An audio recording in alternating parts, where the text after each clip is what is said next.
Alright, part 2. We had to go put Puppy up because he was screaming. Kind of same concept, right? I want to make sure you can see this. You can zoom out some. Okay. So you can still see that this is going to be paired with the box. See that light? I'm using the stem. And you can see that it's a red light on the box, right? So we're going to start off conditioning him to the e-collar, period, because we don't know what that, he doesn't know what that feels like at all. And I'll send you videos on like fitting and where it needs to go and what the fit needs to be, right?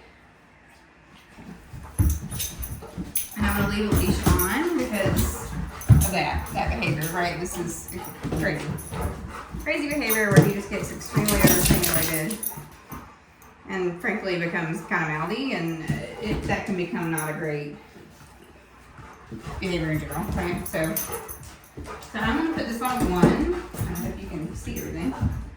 I need him to know, I need him to give me some sort of behavior change, right? Not this, like, whatever. He's just trying to go for food. I haven't done anything yet. So that was a 1. Going up to a 2.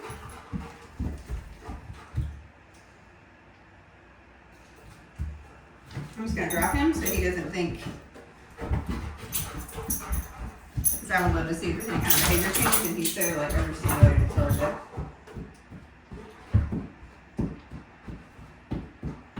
So we're on 4.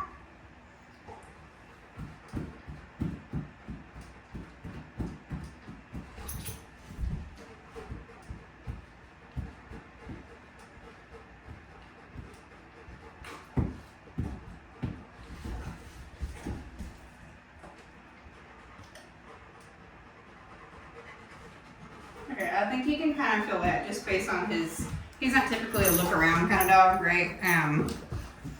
So we've already done some leash pressure stuff, right? Leash pressure, so we'll give leash pressure and then we'll ask for a command, which is SIT, right? So we're just layering this over things that he already knows. And then I want to really progress.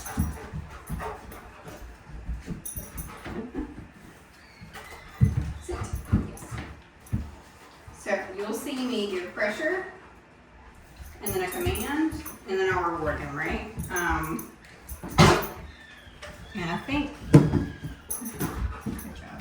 I think we're probably good to go without this. He was just really mowing on me earlier, and that's really not cool at all. I have another dog like that in Northern Trainer right now, named Nolan, doing some of the same stuff. Yes.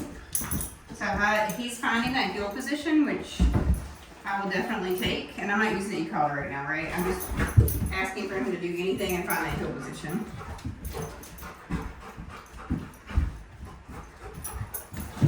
Yes.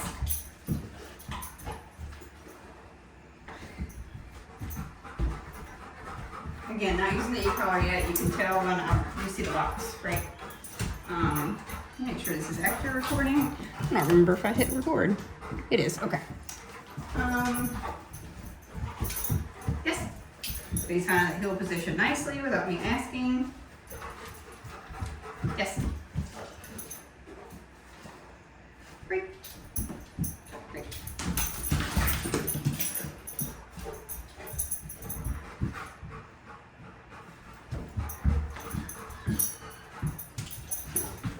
Yes.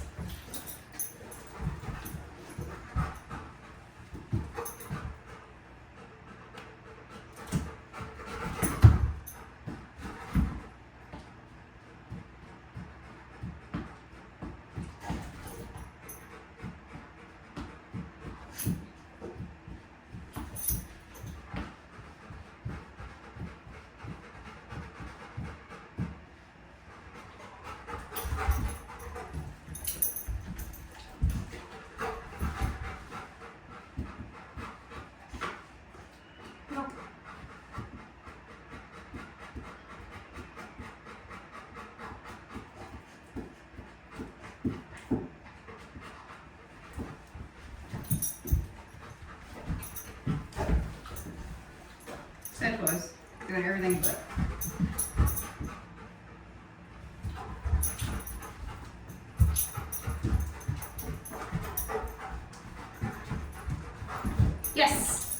boy. All right. So I didn't say a lot there because I didn't want to talk and like muddle that up for his brain. He was offering literally every other thing that he specifically knows, right? And he didn't quite get the understanding. So, and again, I didn't use the e-collar or any of that. That was just we're starting training moment, right? So same thing, I would love for him to find that heel position without me telling him. This is what we call shaping. You will obviously be giving commands, but if the dog understands what you want without you continually supporting that and saying the command over and over and over, that's one thing we'll talk about in the go home lesson. We don't want to say, like if the command is, I don't know, like not reward him. He doesn't know Bumblebee. We'll just pretend the command is Bumblebee. I don't want to say Cowboy, Bumblebee, Bumblebee, Bumblebee. I don't want to say that over and over and over. I want to say the command one time, give him an opportunity to complete that command and follow through. And when you get him at home, it'll be Cowboy, Bumblebee. And if he doesn't do it within 3 seconds, it's correction, Cowboy, no, Bumblebee, right? So I'm using a different word because I don't want to confuse him. Just trying to help explain this. So we haven't started using e-collar yet. I'll kind of slip this in at some point because I don't want it to be this weird funky thing. Yes. I just want it to be nothing more than like leash pressure, right? Especially because he has that one incident with the bulldog at home. So for those that weren't the client watching, he got into a pretty significant scuffle with his housemate, who's an English bulldog male. And unfortunately in that moment, client used e-collar in the presence of that. So we're gonna have to do some work to have the e-collar be a little bit better of an experience than being associated with a dog fight, right? So we'll be able to work through that, which is, yes, yeah, good boy. So now he's kind of starting to find that position. Cowboy heel. Yes. So again, not using the e-collar, you'll see when I am, and I will say something afterwards. When you see the box, the light on the box turn red, I'm not using it yet.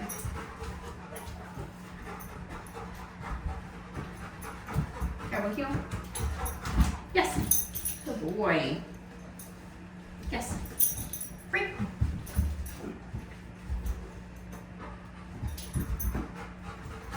Yes.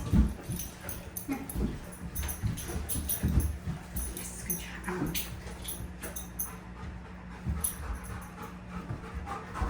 Yes, good boy. So I'm gonna layer, we're just playing around, getting his brain moving.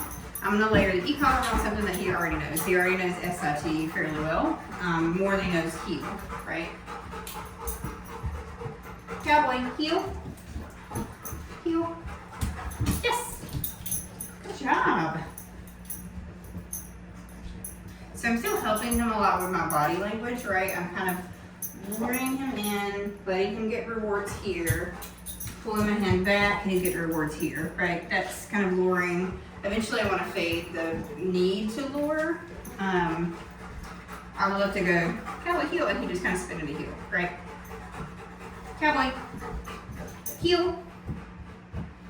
Not there yet, right? He doesn't understand. So he's going to try anything else because he doesn't get it. It's not that he is being defiant, he does not understand. But if I cue with my leg, Cowboy, heel, he does understand, right? So dogs are very visual learners, so sometimes they need those cues. Cowboy, heel. Yes. Good job. Yes. Yes. Yeah. So I'm giving him this is just working for his kibble, right? Nothing crazy. Just his dinner. All right, so I'm gonna start layering the e-collar now, right? So earlier I found that he started feeling that around 10, which is pretty high, to be real, like for most, but he's a very driven dog, so it's not surprising. My shepherd works on like a 24. And yes, good job. So if he finds that position randomly, I'm totally gonna reward him for that. Because he's realizing like this is a great spot to be in.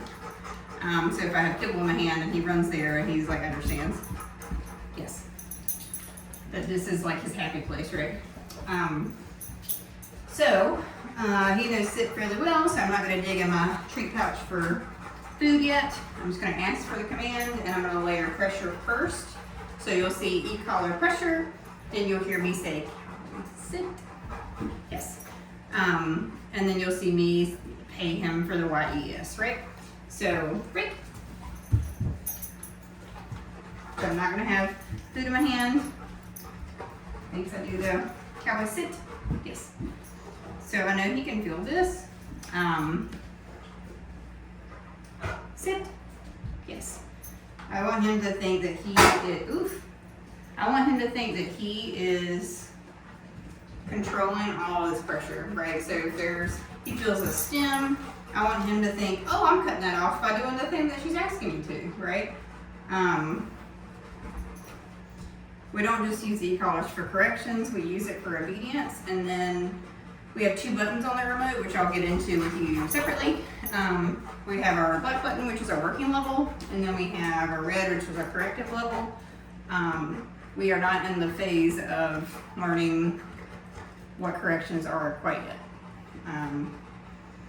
Because that means he has to fully know the obedience and in different environments to be able to say, okay, yeah, like you know how to sit for 10 minutes, let's say, or place for 10 minutes on this placemat, but it's not fair to put him in that scenario and just basically correct him at high levels when he doesn't understand the scenario or the context of it, right? So, sit. Yeah. So he feels it, right? Because he's like, oh, what is this weird sensation? Is he screaming? No, it should not be high enough to where it's hurting. Okay, the only time I would ever want to hear any kind of like, oh, that's uncomfortable from the dog is if we are extinguishing a behavior that is extremely dangerous and we are doing that at high levels. For example, rattlesnake aversion training. Like if you have like a team that does, like, to be real, cow dogs in Texas, I have a lot of friends that do that. They'll have rattlesnakes that are taped up so the dog's safe, but the dog approaches the snake. The dog gets like basically an active guard correction that's really high and really aversive, right? And those are the moments that you see your dog go, but that should only be used for things from an ethical perspective. That level of punishment should only be used for things that are equally as detrimental to the dog. So, for example, if your dog knows recall really well, right? And we've done it 99% of the time everywhere else, and he sees a cat bolting after the cat, runs after the cat, you see he's getting ready to cross the road. Ethically, what is better for the dog? The dog to recall or the dog to get hit by a car? What's less aversive to the dog? In that moment, it's going to be the correction to come back and be, yes. So that's what I mean about using it ethically. And we'll talk about that some on the drop off, and go home listen. Sit. Yes. So he feels that, right? Because he's like, oh, what is that? It's weird. And by the way, your collar will look very different. It will not have these like antenna. I want you to have a very brand new fresh collar. This is just paired to that box, and I don't want to pair every client's collar to the box. Down. Nope. Down. So I'll let him scratch. Because this is still new. I'm not going to let you give him up for it. Down. We'll help him out some. Down. Down. Yes. Good job. So what I'm not going to do is sit on this for 15 seconds. That's not fair. Break. Yeah, good boy. This is a new sensation. I don't want him to go, what is that? And panic and like just kind of move into that learned helplessness piece. I hate seeing dogs like that. Sit. Yes. So as you notice, if you can see on the box when I'm using the e-collar, I'm providing pressure first, asking for the command. He's complying with the command, and then I'm releasing the pressure as soon as his butt hits the ground. But I'm also saying yes at the same time to mark that that's great behavior, right? So you don't want him to like auto do that. Sit. Yes.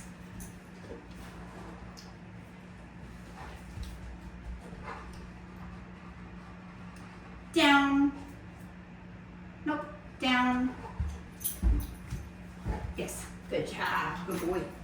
So again, this feels funky. He's at a fairly, to me, in my opinion, kind of a higher level. He feels it, but it's not aversive to him at all, or he wouldn't continue to engage with me. He'd be like, oh, I'm out. Peace out. Peace out, Girl Scout.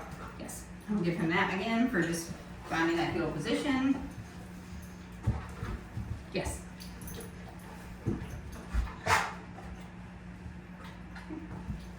So I'm gonna put the pieces together and let him try to figure out heel with this.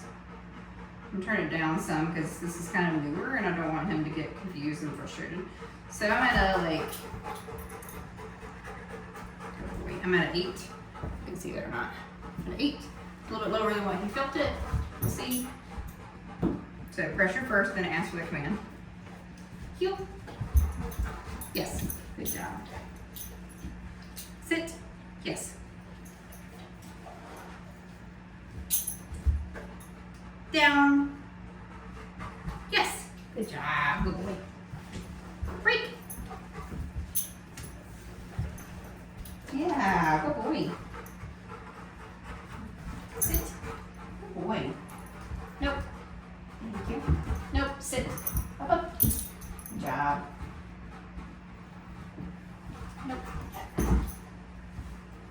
Nope.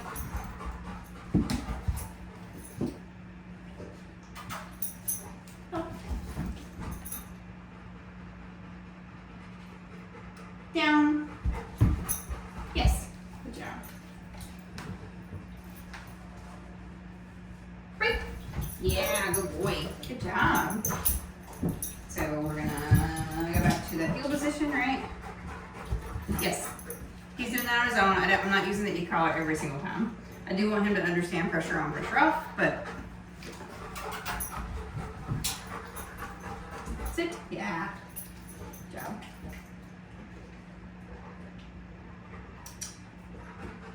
Heel. Nope. Heel. Yes. Good boy. Good job. We're losing some killies. Go ahead and search for it.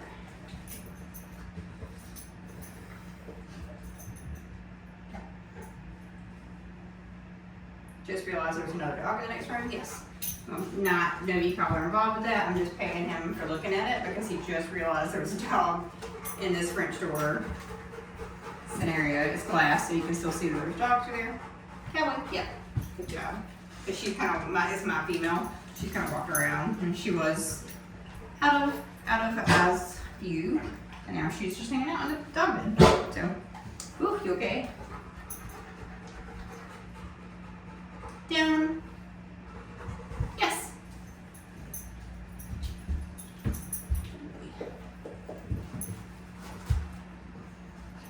Break.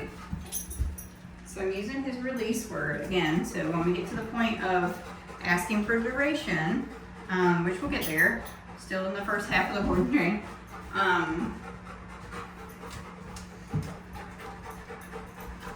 I want to have a release word, right? I want you to, it's an implied, do this behavior if he falls into heel position, okay. It's an implied, do this behavior until you're released, right? Heel. Yes, good job. So this is no different what I'm doing with the remote than I am doing a leash. So if I were to pull him into position and kind of guide him into position and release pressure when he got in that position, same concept. So.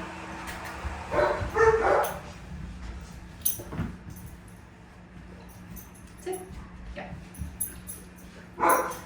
Excuse my dog barking. Sit. Yes. Breathe.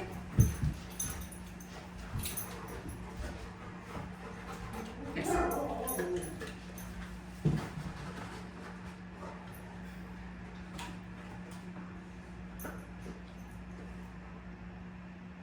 So you see my other dogs. Not usually caught paying for it, for looking at them and not reacting because he used to kind of blow up a bit. Cowboy. Yep.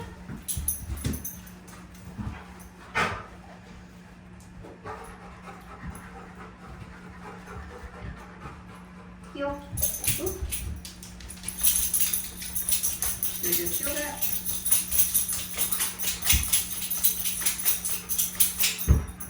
Heel. Yes. Good job. All right, so here. So pressure on. Cowboy, heel. Yes. Good job. Sorry, bud, didn't mean to drop it. So no e-collar.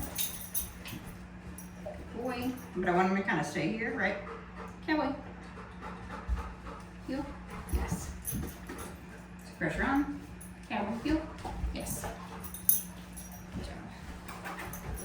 Let's go again.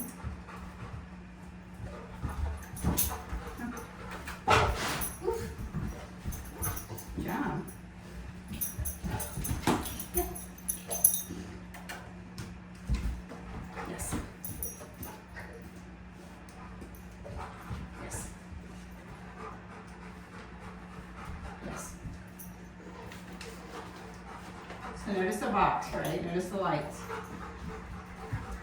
I can't talk too much in this moment because I don't want to distract him, but look at the box when I'm using the collar and when I'm not.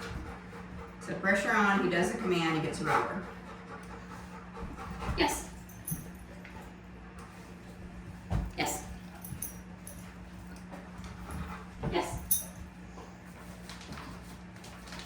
Ooh, you're choking on a treat.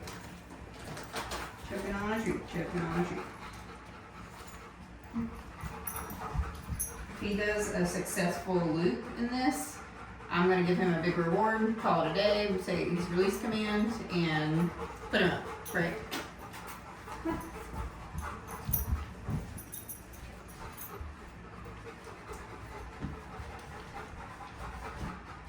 Yes, good job. Good boy, break.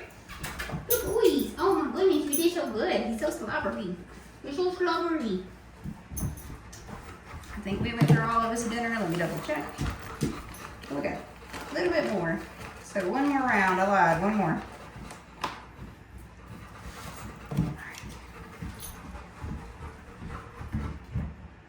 Heel. Yeah. Yes.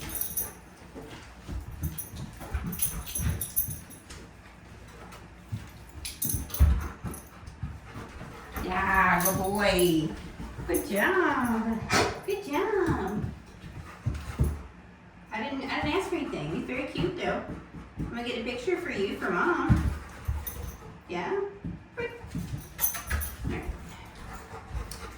So that will be the end of this evening. I'll upload this and you can give me any text or let me know if you have any questions. I know you're out and about, so you may not be able to see it real time, but let me know.